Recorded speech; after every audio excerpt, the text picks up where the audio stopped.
উচ্চ মাধ্যমিকের ছাত্রছাত্রীদের উদ্দেশ্যে বলছি, তোমরা তো এবছর 2025-এ উচ্চ মাধ্যমিক পরীক্ষা দেবে। তোমাদের নাইট্রোবেনজিন থেকে কি কি প্রশ্ন এবছরের জন্য খুব ইম্পর্ট্যান্ট এবং সেগুলো কিভাবে তোমরা অ্যান্সার করবে আমি সেইটার উপর আলোকপাত করছি। এই নাইট্রোবেনজিন এর আরেক নাম হচ্ছে ওয়েল অফ মিরাবেন।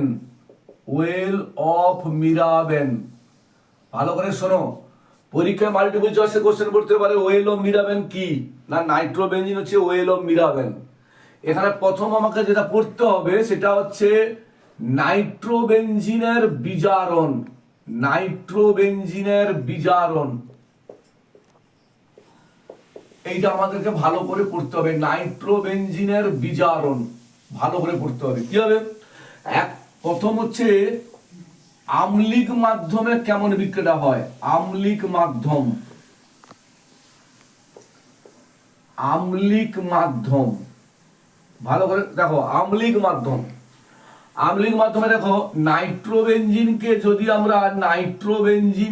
যদি আমরা SnHCl দিই, SnHCl, তাহলে নাইট্রোবেনজিনটার NO2 মূলকটা NH2 মূলকে পরিণত হবে। NH2 মূলকে পরিণত হবে। ক্লিয়ার? বি হচ্ছে ক্ষারীয় মাধ্যম। ক্ষারীয় মাধ্যম, ক্ষারীয় মাধ্যমে কেমন হবে না, দেখো নাইট্রোবেনজিনকে যদি আমরা জিঙ্ক NaOH এর সাথে বিক্রিয়া করি তাহলে আমার উৎপন্ন হবে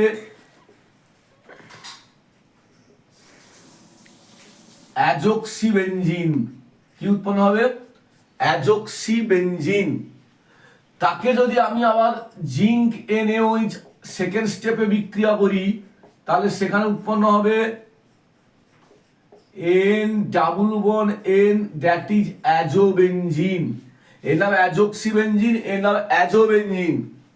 একে যদি আবার জিঙ্ক NaOH এর সঙ্গে বিক্রিয়া করি, জিঙ্ক NaOH, তাহলে কিন্তু আমাদের উৎপন্ন হবে হাইড্রাজোবেনজিন। হাইড্রাজোবেনজিন উৎপন্ন হবে, হাইড্রাজোবেনজিন। 3 নম্বর হচ্ছে প্রশম মাধ্যম। প্রশম মাধ্যম, দেখো প্রশম মাধ্যম হচ্ছে নাইট্রোবেনজিনকে যদি আমরা জিঙ্ক অ্যামোনিয়াম ক্লোরাইডের সঙ্গে বিক্রিয়া করি, zinc ammonium chloride, zinc ammonium ক্লোরাইডের সঙ্গে যদি বিক্রিয়া করি তাহলে আমাদের উৎপন্ন হবে phenyl hydroxyl amine, NaOH, phenyl hydroxyl amine. এইটাকে ঘুরিয়ে হয়ে যেতে পারে, এই বলে দিল পরীক্ষায় এটা A, এটা দেওয়া হলো উৎপন্ন হলো B, এটা দেওয়া হলো উৎপন্ন হলো হচ্ছে C, এটা দেওয়া হলো উৎপন্ন হলো D। না, এটা A দেবে না, এইটা A, এইটা B,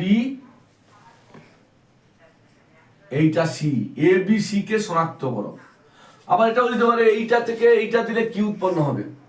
আবার দিতে পারে তুমি কিভাবে বেনজিন বলে NaOH মূলককে প্রবেশ করাবে।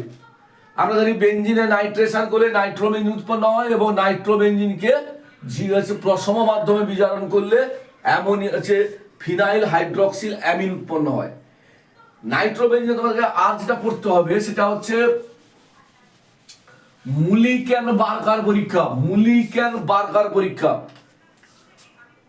মুলিক্যান বার্কার পরীক্ষা, মুলিক্যান বার্কার পরীক্ষা, বার্কার পরীক্ষা। মন দিয়ে শোনো, মুলিক্যান বার্কার পরীক্ষায় NO2 মূলকের শনাক্তকরণে ব্যবহৃত হয়। আরো যদি আমি মডিফাইড করে বলি NH2 মূলকের উপস্থিতিতে NO2 মূলকের শনাক্তকরণে মুলিক্যান বার্কার পরীক্ষা করা হয়। কেমন? ধরো আমি তোমাকে দেখাচ্ছি, দেখো ধরো আমার এইরকম একটা যৌগ আছে NH2NO2, দেখো NH2 মূলকের উপস্থিতিতে NO2 মূলক আছে। প্রথমে আমরা করব একে জিঙ্ক অ্যামোনিয়াম ক্লোরাইড দেব। জিঙ্ক অ্যামোনিয়াম ক্লোরাইড দিলে আমার উৎপন্ন হবে NH2 এখানে উৎপন্ন হবে NH OH। তাকে যদি আমি টলেন্স বিকারক দিই Ag2O, তাহলে উৎপন্ন হবে, দেখো এখানে NH2NO, ধাতব সিলভারের অধক্ষেপ পড়বে, ধূসর বর্ণের অধক্ষেপ পড়বে। তাহলে দেখেছো NH2 মূলকের কোনো পরিবর্তন হয়নি, শুধু NO2 মূলকটা বিক্রিয়া করেছে। এই বিক্রিয়াটার নাম হচ্ছে মুলিক্যান-বার্কার বিক্রিয়া। এটাকে পরীক্ষায় আমি দিতে পারে, এইটার সঙ্গে এইটা করলে A উৎপন্ন হয়, এটা দিলে B উৎপন্ন হয়, AB কে শনাক্ত করো, এইভাবেও তোমাদের পরীক্ষায় পড়তে পারে। বা মুলিক্যান হচ্ছে বার্কার পরীক্ষায় সারা দেয় কোন যৌগ? না নাইট্রোবেনজিন সারা দেয় মুলিক্যান বার্কার পরীক্ষায়। এইবার দেখো আমি যেটা তোমাদের বলতে চাইছি যে এইরকম একটা খুব ইম্পর্টেন্ট, পরীক্ষার জন্য খুব ইম্পর্টেন্ট, এইরকম একটা দিল নাইট্রোবেনজিন দিয়ে দিল, এখান থেকে দুটো বিকারক দিল, একটা বিকারক দিল SnHCl, আর একটা দিল Na2S বা অ্যামোনিয়াম বাইসালফাইড। এ এবং বি কি হবে? এ এবং বি কি হবে? দেখো সোডিয়াম সালফাইড বা অ্যামোনিয়াম বাইসালফাইডের চেয়ে SnHCl তীব্র বিজারক পদার্থ, অর্থাৎ স্ট্রং রিডিউসিং এজেন্ট বলে দুটো NO2 মূলককে কিন্তু সে NH2 মূলকে কনভার্ট করবে। তার মানে এ হবে NH2, বি কি হবে? যে কোনো, যেহেতু Na2S কিংবা অ্যামোনিয়াম বাইসালফাইড SnHCl হচ্ছে মৃদু বিজারক, যে কোনো একটা NO2 মূলককে NH2 মূলকে কনভার্ট করবে। তার মানে বি হবে NH2NO2, বা তুমি এটাকে লিখতে পারো NH2, এটাকে লিখতে পারো হচ্ছে NO2, যে কোনো একটা। তাহলে নাইট্রোবেনজিনে যা যা কোশ্চেন পড়তে পারে এর বাইরে কোনো প্রশ্ন পড়ার সম্ভাবনা নেই তোমাদের টেস্টে কিংবা উচ্চ মাধ্যমিকে। এরই মধ্য থেকে পরীক্ষা পড়তে পারে, এইখান থেকেই মাল্টিপল চয়েস দিতে পারে, এখান থেকেই হচ্ছে কি ঘটে দিতে পারে, এখান থেকেই রূপান্তর দিতে পারে, এখান থেকেই হচ্ছে ABC শনাক্তকরণ দিতে পারে। তো তোমরা আমার এই ইউটিউবটাকে ভালো করে ফলো করো এবং খাতায় প্র্যাকটিস করো। আমি বলছি টেস্ট কিংবা উচ্চ মাধ্যমিকে এর বাইরে কোনো কোশ্চেন করবে না, এবং অবশ্যই তোমরা সাবস্ক্রাইব করবে, যাতে আমি আগামী দিন তোমাদের অ্যানিলিনের উপর কি কি কোশ্চেন করতে পারে, অ্যানিলিন কি কি কোশ্চেন করতে পারে তার লিঙ্ক তোমরা অটোমেটিক পেয়ে যেতে পারো। সেই জন্য সাবস্ক্রাইব এবং লাইক করবে। Thank you, good night.